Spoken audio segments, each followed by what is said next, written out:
Boa noite, Arnoldo. Boa noite a todos. A paz de Cristo esteja conosco, porque é o nosso tema. A paz que o mundo oferece e a paz que o Cristo oferece. Qual nós vamos escolher para nós? É sempre uma questão de escolha. E escolhas nós fazemos todos os dias. Assim que nós acordamos, quando nós optamos por agradecer a bênção da vida.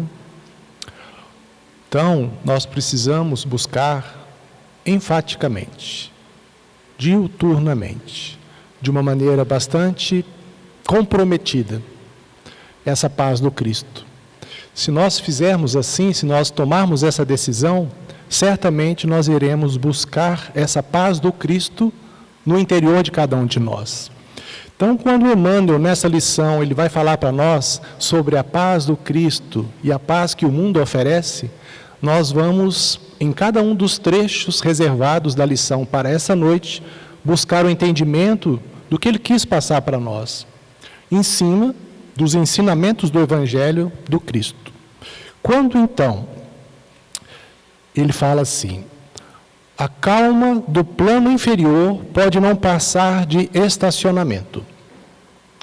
Então, se nós temos as facilidades que o mundo oferece, se nós conseguimos obter e nós conseguimos nos satisfazer e acomodar com essas questões puramente materiais, é o que ele está se referindo. Pode não passar de uma condição de estacionamento, de acomodação, de inércia. Porque a vida é dinâmica, a vida é movimento. E o principal objetivo que nós todos deveremos traçar para as nossas vidas é o crescimento espiritual. É o progresso intelectual e a evolução espiritual, que se dá na prática das leis divinas, que se dá na prática dos ensinamentos do Cristo, que nos conclama a todos a praticar o bem, a fazer ao outro, ao próximo, aquilo que gostaria que fizesse a você mesmo. Então, se nós, diante de todas as vicissitudes, todas as dificuldades que o mundo oferece, as alternâncias, em algum momento nós estamos bem, daí a pouco já não estamos mais. Então, é uma condição íntima de cada um de nós e uma condição também das situações que o mundo nos oferece. Como nós iremos enfrentar essas dificuldades? Enfrentar esse sentimento, às vezes, de tristeza, que cresce no íntimo de cada um de nós, ao nos questionarmos: qual o significado da vida? Por que eu estou fazendo aqui? Qual sentido tem eu passar por tudo isso? O sofrimento, para alguém, pode apresentar como uma situação de não conseguir avançar, de você abaixar a cabeça e perceber que, de repente, não tem mais sentido a vida. Mas o sofrimento, via de regra, ele é uma mola propulsora que nos faz sair da condição de inércia para buscarmos superar a nós mesmos. Então, quando a gente passa por dificuldade, muitas vezes não temos condição de enxergar isso, porque quem está sofrendo, às vezes não consegue ampliar horizontes, não consegue construir um sentimento de fé no futuro. Mas é isso que o Cristo vem ensinar para nós. A necessidade da gente ter essa fé raciocinada, não uma fé puramente ritualística, dogmática, que você atende certas sequências de atos, mas sai dali sem estar aliviado, porque não te calou fundo na alma o significado dos ensinamentos do Cristo. Então, quando a gente vai buscar compreensão da nossa realidade espiritual, a razão de estarmos aqui, as metas e objetivos que nós deveremos traçar, não mais só para aquisição de coisas materiais, porque isso tudo o Cristo já ensinou para a gente, isso é passageiro, a posse das coisas é efêmera. Eu luto para conquistar, isso é importante.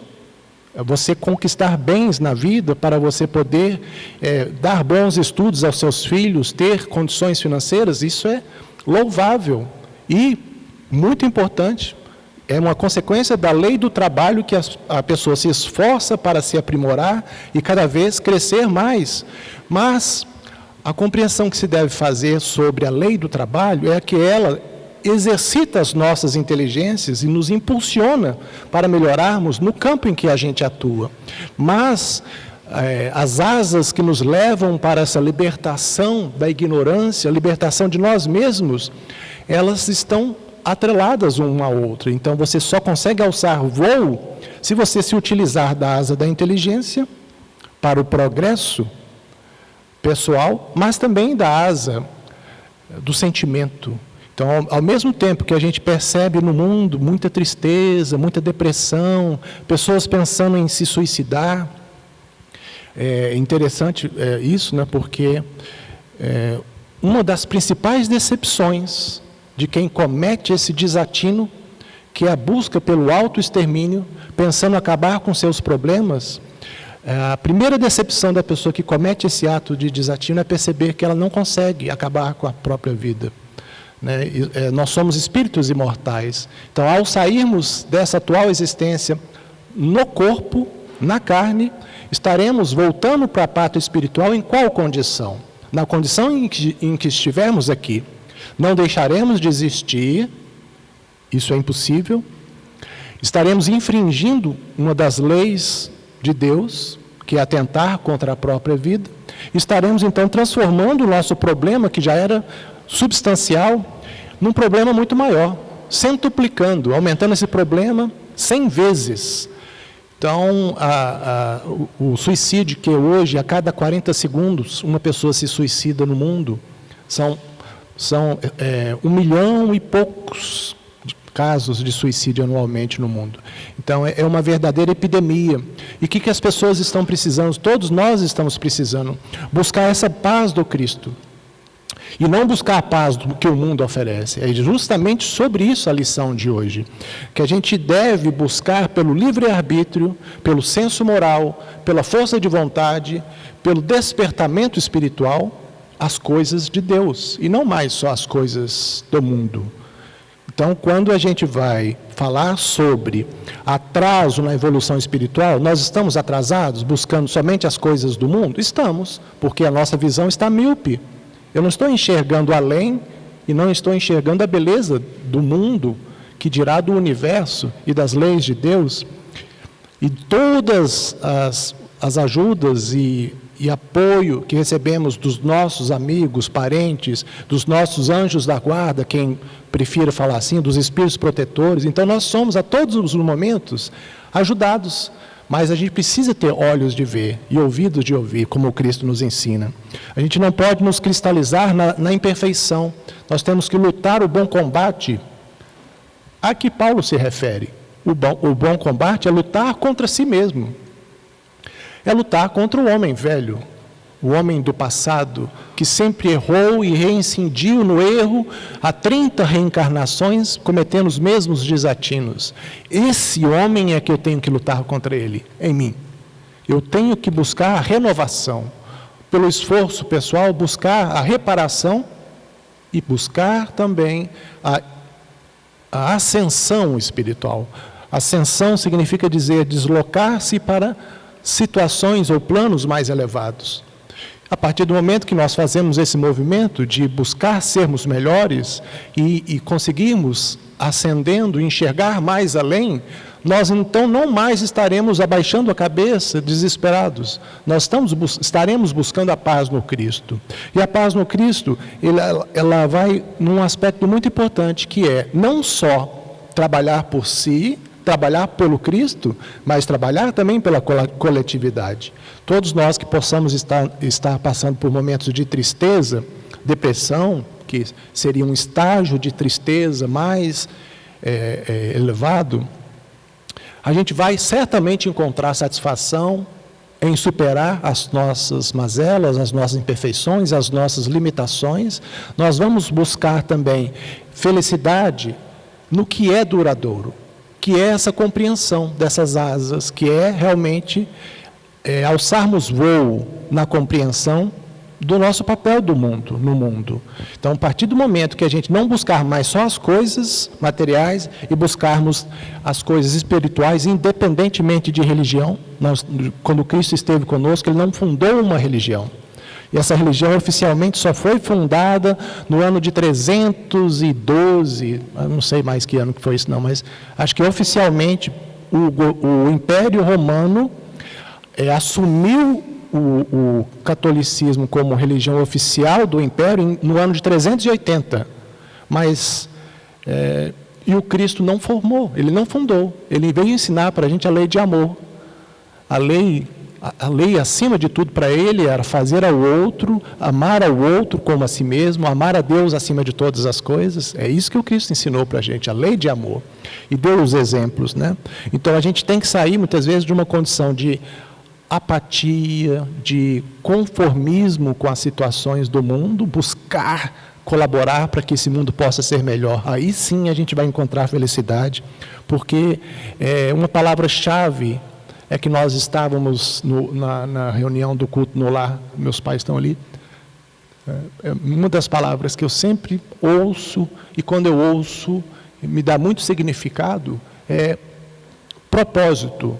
Qual o propósito de vida nós estamos estabelecendo para nós mesmos? É uma pergunta que a gente tem que se fazer.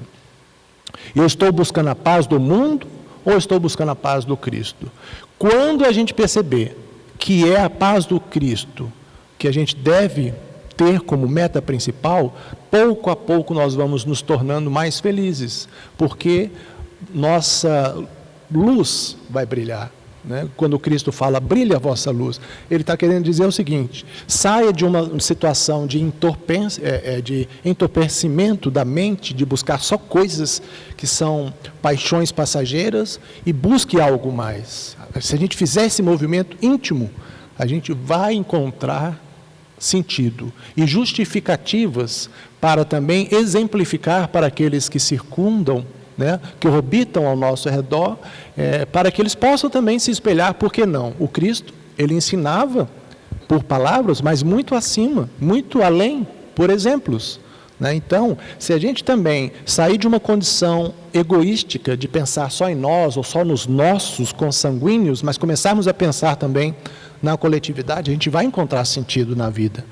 Então, hoje não é o dia de perguntas e respostas, mas uma das perguntas que foram feitas foi sobre isso, sobre depressão, sobre suicídio. Então, eu vejo que esse é o caminho. O Cristo é o caminho. Quando ele fala, eu sou o caminho, qual o caminho? Qual o caminho que ele trilhou? Foi um caminho do mundo ou foi um caminho de Deus? Tanto que, pela perfeição dele, ele falou que ele e o Pai eram um, são um. Quer dizer, ele avançou tanto nessa ascensão espiritual, no trabalho em prol do outro, através de bilhões de anos se esforçando, que hoje ele pode chegar a falar isso. Eu e o Pai somos um, quer dizer, ele já entende toda a perfeição de Deus, ele entende os atributos da divindade, porque se tornou um espírito puro. Nós também poderemos nos esforçar, saindo da condição de apego excessivo às coisas da matéria, buscando então deixar de lado as coisas que são ilusórias.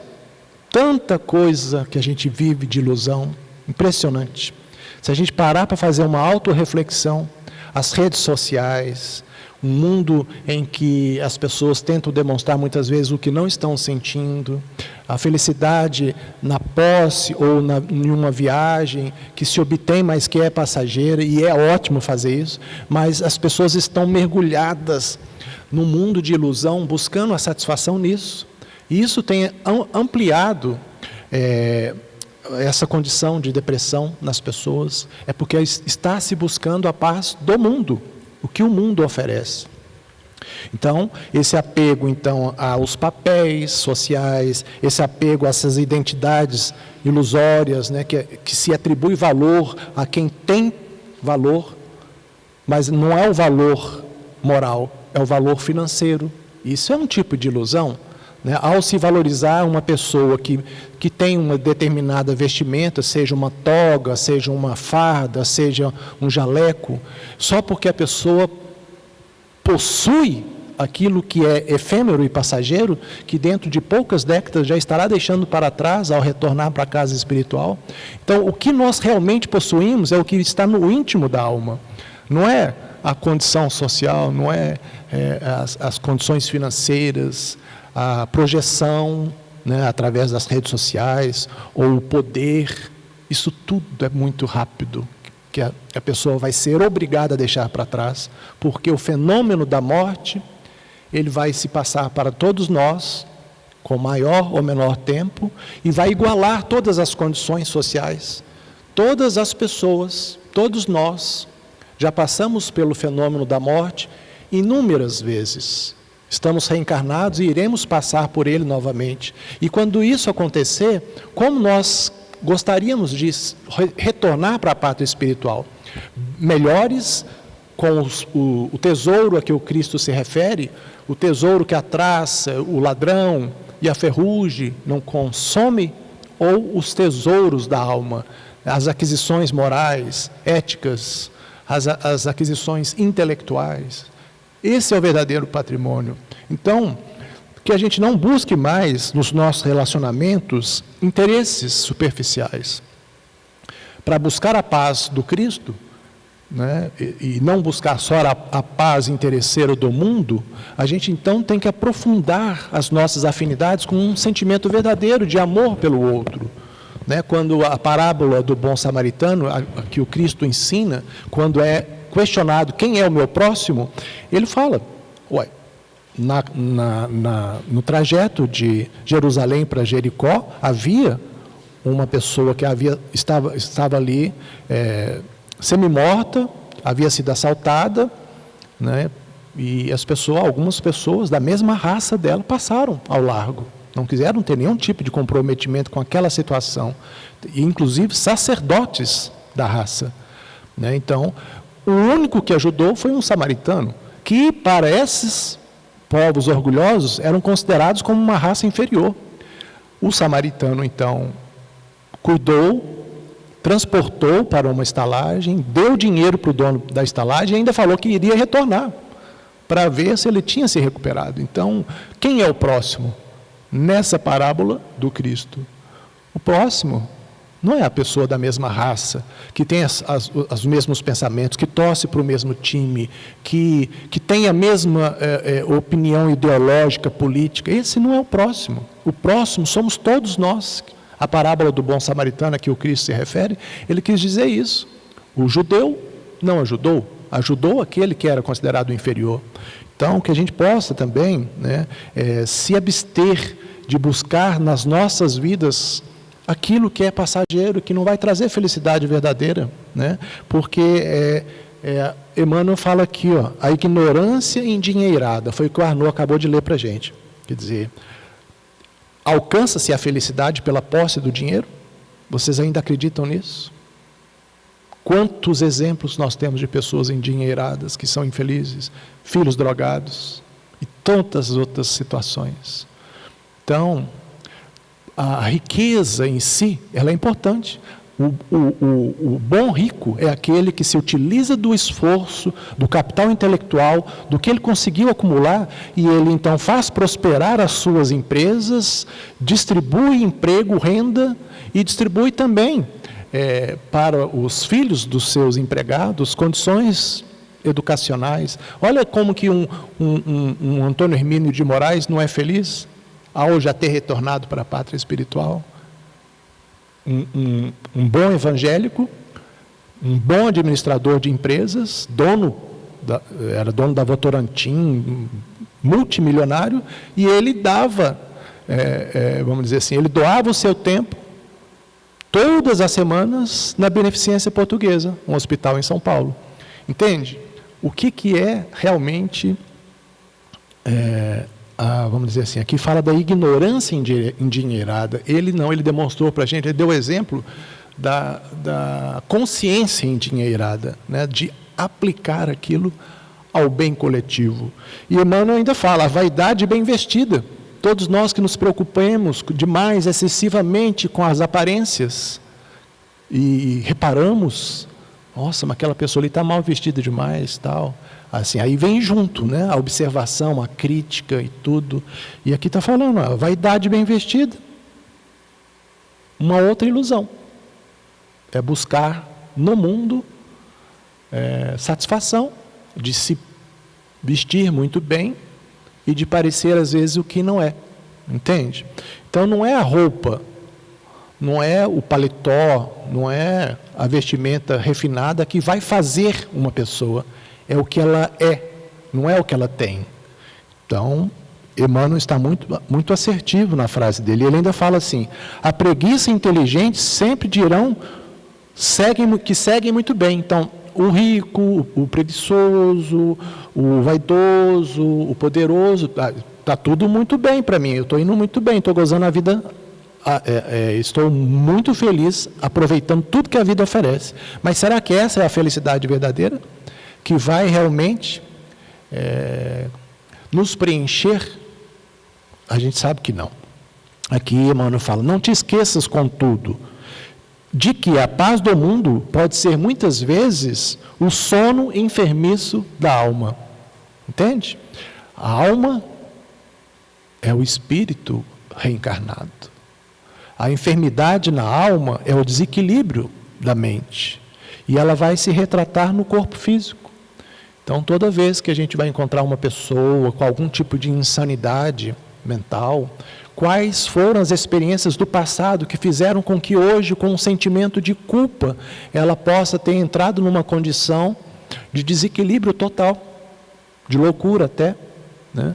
Então, a loucura é isso, é quando a gente busca ter aquilo que nós não conseguiremos levar conosco quando chegar a época de voltarmos para a casa do Pai.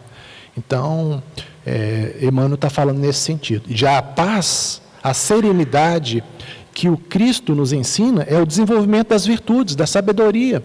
Sabedoria é a gente conciliar todo o conhecimento que a gente pode ter acesso hoje, que é muito mais acessível, a gente buscar o conhecer, buscar a prática, porque não adianta só você conhecer, deter conhecimento, você tem que buscar a prática, e a prática é no bem comum, porque é dando que se recebe, que Francisco de Assis nos ensina. Então, a partir do momento que a gente desperta para isso, a gente desenvolve essas virtudes da caridade, da humildade, da benevolência, da abnegação, tudo isso nos leva a atingirmos algum dia a sabedoria, a que o Cristo nos conclama a fazer. Tanto que Ele nos diz: podereis fazer tudo o que eu faço e muito mais.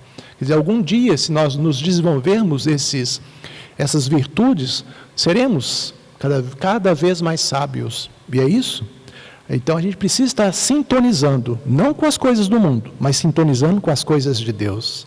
E a mente, ela se interconecta. Nós todos aqui, nesse momento, criamos uma egrégora, que é um coletivo de pensamentos, alguns projetando imagens daquilo que está sendo dito e que está imaginando, lembrando de situações pessoais. Então, todos nós entramos numa conexão pelo mar de pensamentos que nos circula, isso a todo momento.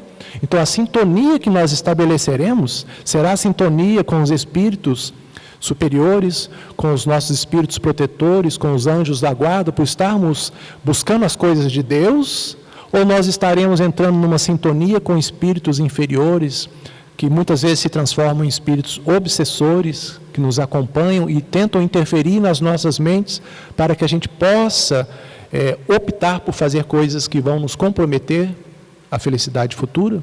Então, com quem nós estaremos nos sintonizando? Então, é uma reflexão pessoal que cada um deve fazer, né? Essa transformação interior e essa libertação da nossa ignorância é o que a gente precisa fazer.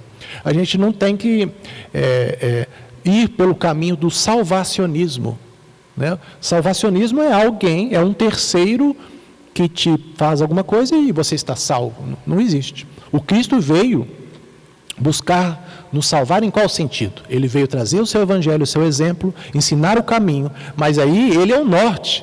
Ele não vai caminhar por nós. Ele ensinou o caminho. E cada um de nós tem que se esforçar por si só. Tanto que ele falava, né?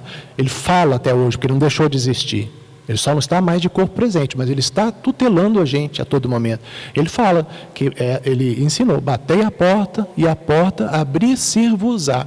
O que ele quis dizer? O movimento de bater a porta. né, de esforçar-se, de lutar contra as suas imperfeições, de procurar ser melhor, de ampliar as virtudes em detrimento das viciações e das mazelas do homem velho, entende? Então, a gente tem que fazer isso, contribuir na seara do Cristo, conquistar a paz interior, a paz autêntica, não é a paz que o mundo oferece, e essa conquista não é fácil. Não tem ninguém aqui falando que é uma fórmula simples. Por quê? A gente, muitas vezes, se compraz em fazer aquilo que o homem velho sente satisfação. Então, eu quero parar de fazer essas coisas? Não quero, porque eu gosto, me traz prazer. Mas será que é o certo? Então, que cada um de nós possa fazer como Santo Agostinho, passar em reflexão todos os dias o que nós fizemos de bom e de ruim. Aquilo que nós tivermos feito de ruim, que a gente se proponha a no dia seguinte não fazer mais. E aquilo que a gente tiver feito de bom, contribuído no bem, certamente vai trazer felicidade para a gente. Porque você faz o bem aos outros e automaticamente faz a si mesmo. E ao fazer bem para si mesmo, você encontra significado na vida, encontra sentido, encontra paz. É a paz que Emmanuel está se referindo do Cristo. A paz do mundo e a paz do Cristo. Qual eu estou procurando para mim, né? Então, à medida que a gente vai fazendo isso, a gente vai se aproximando daquela luz que o Cristo emana e que espera também de nós, essa luz que tem alta penetrabilidade, alta irradiação, alta frequência, que é a luz do amor, né? Ao se amar, a gente consegue então, não no sentido da paixão, mas amar é o amor ensinado pelo Cristo, é o amor ágape, é o amor a Deus, o amor puro, esse amor que regula e traz equilíbrio para tudo que existe no universo, de uma pequena plantazinha a uma estrela, entende? Então, nós estamos sendo conclamados, não podemos mais alegar desconhecimento, todos nós temos acesso ao conhecimento, os evangelhos legados pelo Cristo, o novo Evangelho, né, o Novo Testamento, né, a doutrina espírita com um compêndio riquíssimo de conhecimento acerca da nossa realidade espiritual, do que nós devemos fazer para sermos melhores. Então, as outras religiões, o conhecimento está à disposição. Muito facilmente é alcançável hoje em dia. Mas para isso a gente precisa se predispor a isso, né, para a gente aumentar a nossa compreensão acerca da realidade que vivemos e também nos predispormos a esse propósito de sermos melhores e contribuirmos para a melhoria do mundo, né? Buscar a paz excede só o entendimento, porque nascida e cultivada portas adentro do espírito, no campo da consciência e no santuário do coração. Olha que bonito, quando Emmanuel fala no campo da consciência e no santuário do coração. Aonde está escrito a lei de Deus? Vocês se lembram? Quem gostaria de responder? Aonde? Na consciência. Então, o tribunal divino não é um Deus punitivo. Ah, Deus vai me punir porque eu fiz isso. Não existe. Deus é amor. Deus não se sente magoado. Ele não tem necessidade. Eu estou usando aqui ele, porque Deus também não é nenhuma pessoa. A gente confunde Deus com um velhinho barbudo, né? A gente acha, imagina um universo com bilhões de galáxias, trilhões de sóis, quatrilhões de, sei lá como é que expressa esse número, de mundos habitados com inteligências e civilizações muito mais avançadas do que a nossa, e a gente pensar que Deus é um velhinho barbudo, cuidando de tudo, apontando, você é culpado por isso, você vai ser punido. Então, essa visão antropomórfica de um Deus como sendo um velhinho é uma visão que a gente ainda vai melhorar essa compreensão. Mas o tribunal, não há necessidade então de Deus estar acompanhando e condenando, punindo, porque cada um de nós somos criados perfeitos. Deus a tudo cria perfeito. Nós não estamos perfeitos porque na nossa trajetória muitas vezes nos transviamos do caminho. E nos desviamos, mas o Cristo também falou que nenhuma ovelha que o Pai lhe concedeu né, que tenha se transviado do caminho, ele deixará de estar ali como um bom pastor, esperando que essa ovelha, pelo livre-arbítrio, pela decisão de voltar a fazer o bem, se alinhar com as leis de Deus, possa retornar para aquele caminho, para o seu aprisco que ele se refere. Então, essa consciência, ela está dentro de nós, no santuário da alma, no coração. Como vamos despertar essa consciência? Cada um sabe de si, né? A gente sabe que a gente tem que se esforçar. Não há outra forma de buscarmos a paz do mundo sem fazermos esse movimento. E quando Arnaud leu alguns dos trechos aqui dessa lição, que é a lição Paz do Mundo e Paz do Cristo, do livro Vinha de Luz, todos vocês depois, se vocês quiserem, vocês podem digitar lá, Vinha de Luz, PDF, Emmanuel. Aí vocês façam o download e leiam depois essa lição, né? Porque ela é muito bonita, ela vem falar para a gente em detalhes. É claro que eu não posso ficar lendo aqui, né? Porque senão ficaria cansativo, mas é uma lição muito bonita. Então lembrem-se, Vinha de Luz, Emmanuel, PDF. Digitou na internet, faz o download, e é a lição Paz do Mundo e Paz do Cristo. Mas olha que interessante, quando alguns trechos que o Arnaud leu, vou só separar alguns aqui. Olha,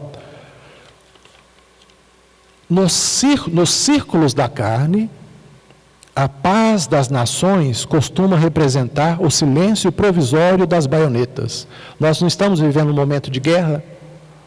Vários conflitos mundiais, quase 27, 28 conflitos mundiais nesse momento. É claro que alguns tipos de guerras têm mais ênfase, né? Mais visibilidade. Mas aqui está falando a paz das nações, quando está todo mundo em paz, às vezes pode representar só um silêncio provisório das baionetas. Qual que é a simbologia aqui? Está falando assim, às vezes pelas nações estarem buscando sobrepujar as outras, querer aumentar seu território, anexando o território que é do outro, que a Rússia está fazendo atualmente, né? Então, isso é a paz genuína? É a paz do Cristo ou é a paz do mundo? Quando você não tem conflito, mas um governante está planejando invadir uma outra nação. Certamente que uma falta de entendimento sobre as leis de Deus, né? E sobre a justiça divina. Vai se justificar a justiça do homem por subterfúgios para que todos possam, daquela nação, pensar, não, ele está fazendo aquilo ali, mas os russos, todos concordam? Não. Alguns apoiam? Sim. Entende? Então, é isso, é a compreensão da nossa realidade, do que nós devemos buscar na vida. A gente deve buscar, como uma nação invade a outra e mata pessoas, eu vejo aí que é realmente um estado de loucura, um estado total de incompreensão da nossa realidade espiritual, do que realmente tem valor, vamos dizer assim, os valores da alma. Então, é difícil da gente compreender isso. A nação brasileira, felizmente, ela já despertou para muitas coisas. Nós somos um povo pacífico, acolhedor, somos um povo que precisa melhorar em muitos aspectos, mas a gente, via de regra, nós somos amáveis, e nós buscamos sermos melhores ajudando. Quantos exemplos de obras assistenciais, de obras caridosas que nós temos? E nós mesmos praticamos. Então, quando a gente percebe ainda essas nações beligerantes, para nós é difícil de compreender, em pleno século XXI, como algum país ainda tem esse objetivo, né, de acrescentar território e matar outro ser humano. Isso é realmente difícil de entender. Então, um outro trecho do Emmanuel aqui. Está falando da paz, né? A paz dos abastados inconscientes é a preguiça improdutiva e incapaz. Quer dizer, se é rico, está em paz, mas não colabora para a sociedade, quer dizer, ele não está tendo uma consciência social, né? E o propósito é só de enriquecimento pessoal. Então, isso a gente pode chamar de ignorância espiritual também, né? Por isso que a gente fala que a gente não tem que se libertar das algemas físicas, a gente tem que se libertar da nossa ignorância espiritual. Porque se fizermos isso, muitas das coisas que acontecem hoje na humanidade, pouco a pouco, eu sou um otimista, Alguém pode falar assim, você está sendo otimista demais. Mas eu prefiro ser otimista, ter uma fé num futuro melhor, acreditar em quem está no leme dessa nau, que é o Cristo, o governador espiritual do planeta Terra, que está fazendo todo o movimento de enviar os seus missionários em toda a história da humanidade. Madre Teresa, Irmã Dulce, Chico Xavier, tantos exemplos de pessoas boníssimas, Papa Francisco, exemplos enormes. É difícil citar todos os nomes, né, porque também tem muitas pessoas bondosas que são anônimas, que não ganharam visibilidade, mas ajudam diariamente. Então, qual que é o propósito? O propósito é esse, é da gente se ajudar, despertar, né, para isso. A gente usar tudo que está à nossa disposição para o bem coletivo. O dia que nós fizermos isso, a humanidade começa a melhorar. Ela já está melhor. Hoje nós não temos mais duelo, nós não temos mais certos atos de violência que 200 anos atrás existiam. Então, na história da humanidade, escravidão, né, quando Roma invadia aqueles territórios, escravizava todo mundo, dominava. Hoje isso já foi ficando na história da humanidade, ainda tem esses 27 conflitos mundiais, mas tem muito menos, antigamente era mais. Então, está vendo? Então a gente não pode ser pessimista. Nas próximas décadas, quem viver, verá. Aí você pensa assim, daqui 50 anos, nossa, ele está sendo otimista demais, daqui 100 anos, daqui 200 anos. O que são 200 anos diante da eternidade para um espírito imortal? Lê do engano daquele que pensa, daqui 200 anos, que exagero, eu não vou estar nem aqui mais. Quem diz que não? Quem diz que você não reencarnou? Quem diz que você não está vivendo na pátria espiritual, mas atrelado a esse mundo, essa humanidade terrestre? Porque a humanidade terrestre é a humanidade daqueles que estão reencarnados, se utilizando desse instrumento de manifestação que é o corpo, para buscar a evolução, e daqueles que estão desencarnados. Muitos de nós aqui, algumas décadas atrás, não estávamos no corpo. Alguém pode pensar, não, mas a alma só surge quando tem a concepção, né? Quando os gametas se unem, Deus dá alma para aquele embrião que se tornará um bebê. É um ledo engano. A pessoa pensar que, então, se você é criado no momento da fecundação e não tem experiências anteriores, como justificar, às vezes, uma criança de 3, 4 anos começar a tocar violino maravilhosamente bem? Como você me explica isso? Ou o contrário, né? Uma criança em tenra idade demonstrando ali atos que os pais não ensinaram, mas demonstrando atos ali de perversidade. Como explicar isso, se não através da anterioridade das existências? E nós somos todos herdeiros de nós mesmos. Então, o que nós estivermos hoje, eu tinha curiosidade para saber o que eu fui em outra existência. Para quê? É só você analisar o que você é hoje, quem você é. Né? Então, essa curiosidade é desnecessária. Agora, essas crianças em tenra idade, Deus privilegiou essa que toca violino, toca piano com 3 anos, e o irmãozinho que não toca nada? Foi algum acidente genético? Está vendo como que a ignorância da nossa realidade espiritual faz com que a gente busque justificativas que não são plausíveis. Então, como somos herdeiros de nós mesmos, e nós vamos projetar um futuro mais feliz para nós, que a gente possa começar agora, nos propondo a isso, né, diariamente. Então, todos os dias, eu quero ser melhor. Eu quero, isso tem poder. Então, quando eu falo assim, para mim mesmo, a vontade ativa, né, o desejo íntimo, atrelado às minhas capacidades que só eu posso desenvolver pelo meu esforço pessoal. Então, se a gente se propor a isso, nós seremos melhores. E o mundo terá mais sentido para nós. Então, essa pergunta, né, que a pessoa fez, falando do pânico, da depressão, né, da tristeza, ela vai encontrar felicidade, porque todos nós, filhos de Deus, somos todos irmãos, e no Cristo nós temos o irmão maior. Todos nós somos seres que iremos brilhar, que iremos nos esforçar para tanto, e que encontraremos o sentido da vida, principalmente na prática do bem. que é isso que o Cristo fala. A paz do Cristo é isso. É o sentimento de dever cumprido, é a consciência tranquila de estar se esforçando para ser uma pessoa melhor, um bom filho, um bom esposo, um bom pai. Esse sentimento de conseguir, pouco a pouco, ser melhor, de cumprir o que um homem de bem, um homem inteligente deve fazer, ou a inteligência usada para o bem. Então, a partir do momento que a gente fizer esse despertamento, certamente nós estaremos caminhando no sentido de sermos mais felizes, porque a felicidade é um quinhão, se não dos espíritos bem-aventurados, dos espíritos que se esforçaram para serem melhores. E o esforço pessoal vai trazer isso para nós, esse quinhão de felicidade. Mas não podemos ser ansiosos, não é uma conquista de uma existência. É uma conquista de muitas existências.